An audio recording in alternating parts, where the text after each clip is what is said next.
Everyone, स्वागत है आप सभी का बीआर टॉपर में, जहां हम पंजाब यूनिवर्सिटी के सिलेबस के अकॉर्डिंग बीए का स्टडी मटेरियल आपके लिए लेके आते हैं। तो इसी अच्छी शुरुआत के लिए जल्दी से चैनल को सब्सक्राइब कर दीजिए। एंड हम स्टार्ट करते हैं आज के अपने टॉपिक बीए 6th सेमेस्टर की वर्ल्ड हिस्ट्री से जो लिया है। फर्स्ट यूनिट है आपका न्यू इंपीरियलिज्म। इसके आज हमने फीचर्स करने हैं। फाइन। सो न्यू इंपीरियलिज्म का मीनिंग वैसे तो हम प्रीवियस लेक्चर्स में कर चुके हैं। मीनिंग, इंट्रोडक्शन, इसके कॉजेज भी हमने कवर कर लिए थे। लेकिन जो बच्चे आज पहली बार ज्वाइन कर रहे हैं चैनल पे, उनके लिए मैं एक बार ब्रीफ में इंट्रोड्यूस कर देती हूँ। देखो, न्यू इंपीरियलिज्म ना एक्चुअली एक मर्केंटलिस्टिक पॉलिसी है यूरोपियन नेशंस की, जो उन्होंने अपने इकोनॉमिक गेन्स के लिए यूज़ किया था इसको। देखो, हुआ क्या था कि लेट 19th सेंचुरी के आसपास में, या जो अर्ली 20th सेंचुरी का टाइम था, उसमें इंडस्ट्रियल रेवोल्यूशन आया था यूरोप में। इसमें उनकी इंडस्ट्रीज़ काफ़ी डेवलप हुई थी, टेक्नोलॉजिकल एडवांसमेंट्स हुई थी यूरोपियन कंट्रीज़ में। तो उनको इस टाइम पे रॉ मटेरियल की काफ़ी ज़्यादा ज़रूरत पड़ी, और अपनी रॉ मटेरियल की नीड को उन्होंने दूसरे नेशंस के ऊपर कॉलोनीज इस्टेब्लिश करके फुलफ़िल किया था। ठीक है, तो इस टाइम पे जो कॉलोनियल एक्सपेंशन हुआ था 1870s और 1914 के बीच में, इन ईयर्स के बीच में कॉलोनियल एक्सपेंशन जो यूरोपियन नेशंस ने किया था, इसी को हम न्यू इंपीरियलिज्म कहते हैं। और न्यू इंपीरियलिज्म इसलिए कहते हैं क्योंकि ये इंपीरियलिज्म की सेकेंड वेव है। सेकेंड इसलिए क्योंकि इंपीरियलिज्म पहले से प्रिवेलेंट था। एंशिएंट टाइम्स में भी साम्राज्यवाद था, क्योंकि दूसरे नेशंस जो होते थे वो, या कई बार जो स्ट्रॉन्ग नेशंस होते थे, वो दूसरे नेशंस के ऊपर अपनी कॉलोनीज इस्टेब्लिश कर लेते थे। ये पहले से प्रिवेलेंट था। ठीक है, ये कोई नई बात नहीं थी। लेकिन सेकेंडली मतलब ये दोबारा आया था 20th सेंचुरी में। ये चीज़ दोबारा से आई थी। इसका एक ट्रेंड चल गया था इंपीरियलिज्म का, कह सकते हैं 20th सेंचुरी में सेकेंड टाइम। ठीक है, इसीलिए इसको न्यू इंपीरियलिज्म कहते हैं। न्यू और ओल्ड का डिफरेंस मैंने प्रीवियस लेक्चर में बताया हुआ है। ठीक है, तो ये आपने वहाँ से देख लेना है।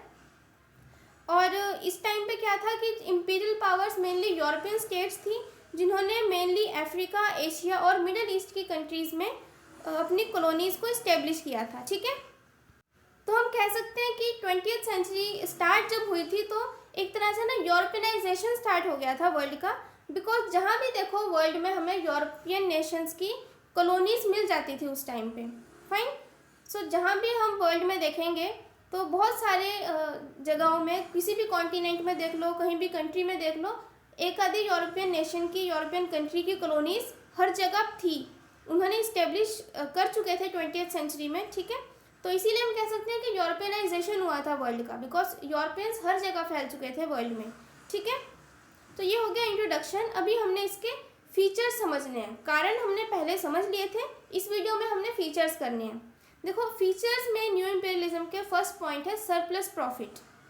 इसका मतलब है कि यूरोपियन नेशंस को न्यू इंपीरियलिज्म से बहुत ज़्यादा इकोनॉमिक प्रॉफिट हो रहा था, गेन हो रहा था इकोनॉमिकली, क्योंकि जो कॉलोनीज थी वो उनको बहुत ही लो कॉस्ट पे रॉ मटेरियल भी प्रोवाइड कर रही थी, और साथ ही उनकी जो पॉपुलेशन थी उनको वो एक मार्केट की तरह भी सर्व कर रहे थे। ठीक है, तो जहाँ से वो रॉ मटेरियल फ्री में लेकर जाते थे, वहीं पे वो उसको हायर कॉस्ट पे सेल कर देते थे, जिससे जो यूरोपियन कंट्रीज़ हैं इनका सरप्लस, ह्यूज प्रॉफिट हो रहा था।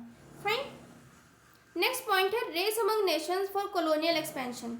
अब देखो, इसमें क्या है कि वेस्टर्न जो यूरोपियन कॉलोनियल पावर्स थी, यूरोपियन नेशंस मतलब बहुत सारे यूरोप कॉन्टिनेंट की जो कंट्रीज़ थी उस टाइम पे, उनमें एक रेस समझते हो ना, रेस इसमें रेशियल फीचर्स वाला नहीं है। रेस जो दौड़ने वाली होती है, एक दौड़ लग गई थी कि कंपटीशन क्रिएट हो गया था। मतलब कंट्रीज़ के बीच में, जो यूरोपियन कंट्रीज़ थी उनके बीच में कंपटीशन स्टार्ट हो गया था to acquire more and more colonies.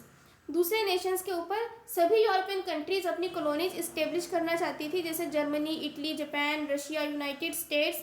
बहुत सारे नेशंस थे या बहुत सारी कंट्रीज़ थी यूरोप में जो इस रेस में कूद पड़ी थी उस टाइम पे, और सभी एक्सटेंसिव टेरिटोरियल एक्सपेंशन अपना चाहते थे। सभी कंट्रीज़ ये चाहती थी कि हमारी ज़्यादा जो है पावर हो, हमारे पास ज़्यादा टेरिटोरियल एक्सपेंशन हो, दूसरे नेशंस में हमारी ज़्यादा कॉलोनीज़ हों। तो एक कंपटीशन क्रिएट हो गया था उस टाइम पे। ठीक है, सरप्लस प्रॉफिट था और एक रेस जनरेट हो गई थी, कंपटीशन जनरेट हो गया था among the nations for colonial expansion. Clear है? Now next point is political struggle.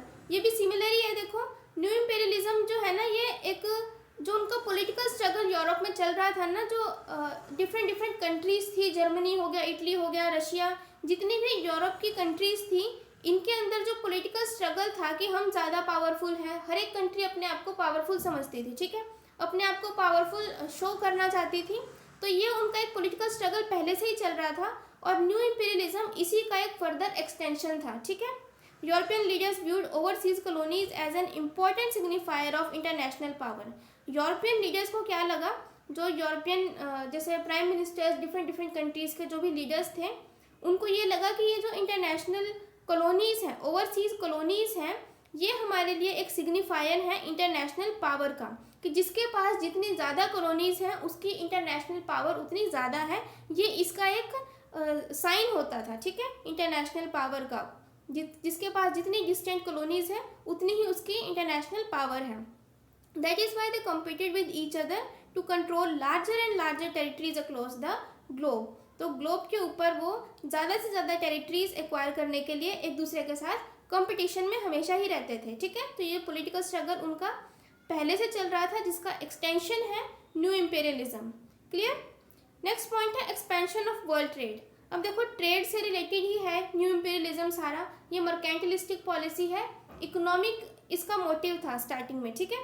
तो न्यू इंपीरियलिज्म में क्या है कि इंडस्ट्रियल रेवोल्यूशन आया था। देखो, सबसे पहले तो यूरोप में इंडस्ट्रियल रेवोल्यूशन आया, इंडस्ट्री सेटअप हुई, उन्होंने ट्रेड करना स्टार्ट किया था। तो दूसरी जो उन्होंने कॉलोनीज इस्टेब्लिश करने का उनका मोटिव ही था कि हमें रॉ मटेरियल चाहिए, रॉ मटेरियल के लिए प्लस मार्केट के लिए। रॉ मटेरियल अपनी कंट्री में जैसे वो लेके आते थे, उसके बाद सेल करने के लिए उनको मार्केट भी चाहिए थी। सो इससे क्या हुआ कि वर्ल्ड ट्रेड का एक्सपेंस हुआ, वर्ल्ड में ट्रेड काफ़ी ज़्यादा बढ़ गया था, क्योंकि यूरोपियन नेशंस का ही था मेनली बेसिकली। बेशक जो प्रॉफिट है वो ट्रेड का यूरोपियन नेशंस को जा रहा था, लेकिन पूरे वर्ल्ड में इससे एक ट्रेड का एक्सपेंशन हो गया था, ट्रेड काफ़ी बढ़ गया था, ठीक है। पहले क्या होता था कि एक कंट्री में ही इंटरनल ट्रेड होता था, ओवरसीज ट्रेड बहुत कम होता था। ये इंडस्ट्रियल रेवोल्यूशन के बाद ही स्टार्ट हुआ था, ओवरसीज जो ट्रेड है या फॉरेन जो ट्रेड है, ठीक है। तो वर्ल्ड ट्रेड का एक्सपेंशन न्यू इंपीरियलिज्म का एक फीचर है। Fine. Next point is racism. Racism एक इम्पॉर्टेंट फीचर है न्यू इंपीरियलिज्म का। देखो, यूरोपियंस ना अपने आप को सुपीरियर कंसीडर करते थे दूसरी रेसिस के ऊपर, क्योंकि यूरोपियंस की जो रेस है ना वो वाइट रेस है। और अगर आपको पता है, मैंने बताया भी था इसमें कि न्यू इंपीरियलिज्म में मेनली अफ्रीका, एशिया और मिडिल ईस्ट की कंट्रीज़ में अपनी कॉलोनीज जो है यूरोपियन नेशंस ने सेटअप की थी। अब अफ्रीका में ब्लैक रेस रहती है और एशिया और मिडिल ईस्ट में ज़्यादातर हमें ब्राउन रेस मिलती है। तो इनको तो मतलब काफ़ी इन्फीरियर यूरोपियन मानते थे, ठीक है। तो वाइट रेस वाले ब्लैक्स और ब्राउन्स को बहुत इन्फीरियर मानते थे अपने से और अपने आप को सुपीरियर मानते थे। इससे क्या हुआ कि इनका ये जो रवैया था ये रेसिज्म में कन्वर्ट हो गया। और वो जो कॉलोनीज़ के लोग थे, कॉलोनीज़ में एशिया के, अफ्रीका के पीपल आएंगे, तो उनको वो प्रिमिटिव, बहुत पुराने और अनसिविलाइज्ड मानते थे। अनसिविलाइज्ड मतलब असभ्य, जिनको कुछ आता नहीं है, और पुराने जिनके ट्रेडिशन और कल्चर हैं, जिनके पास टेक्नोलॉजी नहीं है, इस तरह के लोग उनको मानते थे। और यूरोपियन पीपल या वाइट रेस वाले जो पीपल हैं वो ये ट्राई करते थे कि अपने जो कल्चरल और इकोनॉमिक सिस्टम्स हैं वो अफ्रीका और एशिया में लेके आके उनको इम्पोज कर रहे थे। उनको अपना ट्रेडिशन छोड़ के यूरोपियन सिस्टम को अपनाने के लिए वो फोर्स कर रहे थे। और रेशियल ऑपरेशन को वो इस ग्राउंड पे भी मतलब कि प्रैक्टिस करते थे कि सिविलाइजिंग मिशन पे हैं। मतलब वो अफ्रीका और एशिया के लोगों को एक तो अनसिविलाइज्ड मानते थे, क्योंकि ट्राइबल पीपल होते थे मोस्टली, वहाँ के जंगल वगैरह को वो एक्वायर कर लेते थे, तो इनको अनसिविलाइज्ड कहते थे। और वो ये अपने आप को ये कहते थे कि हम सुपीरियर हैं और हम एक सिविलाइजिंग मिशन पे हैं, हमें ये काम है कि हमारी सुपीरियर रेस है, तो आपको सिविलाइज करना, सिखाना, ये हमारा काम है। सिविलाइजिंग मिशन के नाम पे वो रेशियल ऑपरेशन, रेसिस पे अत्याचार एक तरह से वो करते थे, ठीक है। तो ये एक बहुत ही इंपॉर्टेंट फीचर है न्यू इंपीरियलिज्म का, रेसिज्म। नेक्स्ट है टेक्नोलॉजिकल एडवांसमेंट्स। देखो, टेक्नोलॉजिकल इम्प्रूवमेंट्स जैसे कि टेलीग्राफ, रेलवे, शिपिंग नेटवर्क्स, इन सब का काफ़ी इम्प्रूवमेंट इस टाइम पे हुआ था। इंडस्ट्रियल रेवोल्यूशन ही इसलिए आया था क्योंकि टेक्नोलॉजी में इम्प्रूवमेंट्स आई थी, और इससे क्या था कि ट्रांसपोर्ट और कम्युनिकेशन भी ईजी हो गया था, जिस वजह से वो दूसरे लैंड्स में जा पाए थे, ठीक है। और इसीलिए न्यू इम्पीरियलिज्म हुआ था, एक तरह से हम कह सकते हैं। ठीक है, तो टेक्नोलॉजिकल एडवांसमेंट एक तरह से कॉज भी है और फीचर भी है न्यू इम्पीरियलिज्म का। फाइन, सो हमने मेनली 6 फीचर्स पढ़े हैं। टेक्नोलॉजिकल एडवांसमेंट्स हो गया, रेसिज्म, वर्ल्ड ट्रेड का एक्सपेंशन हुआ था और ये पॉलिटिकल स्ट्रगल जो उनका चल रहा था उसी का एक एक्सटेंसिव फॉर्म थी। रेस, एक कंपटीशन क्रिएट हो गया था कॉलोनियल एक्सपेंशंस का वेस्टर्न जो यूरोपियन नेशंस हैं उनके बीच में, और यूरोपियन कंट्रीज़ को सरप्लस प्रॉफिट होता था इस ट्रेड से। फाइन, तो ये आपका टॉपिक कंप्लीट हो गया। अगर आपको वीडियो हेल्पफुल लगी है तो प्लीज़ लाइक ज़रूर करना है, वीडियो को शेयर करिए अपने फ्रेंड्स के साथ में, चैनल को सब्सक्राइब कर लीजिए और बेल आइकन को भी प्रेस कर दीजिए सो दैट कि आपको नोटिफिकेशन मिल सके। और अगर आपकी कोई क्वेरी है या कोई सजेशन है तो that you can post in the comment section. ठीक है, and if you want notes of history और any other subject of BA of any other class, ठीक है, BA का फर्स्ट सेकंड थर्ड ईयर किसी भी क्लास के अगर आपको कोई नोट्स वगैरह चाहिए तो you can contact me on this WhatsApp number. Thank you so much, bye bye, best wishes to all of you.